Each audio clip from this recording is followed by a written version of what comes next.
You ask Tiger to solve. This deals with linear equations with one unknown. The final result is a equals 3 over 2. Let's solve it step by step.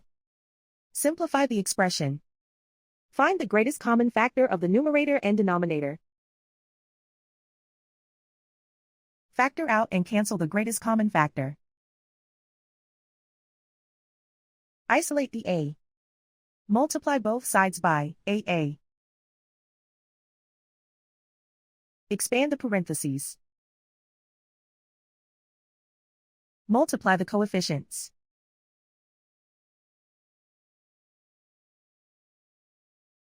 Find the greatest common factor of the numerator and denominator. Factor out and cancel the greatest common factor. Simplify the fraction. Multiply by 0. Group all constants on the right side of the equation. Subtract 3 from both sides. Group like terms.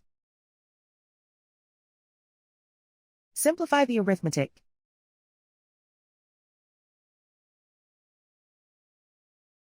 Isolate the a. Divide both sides by -2. Cancel out the negatives. Simplify the fraction. Cancel out the negatives. And so the final result is a equals 3 over 2.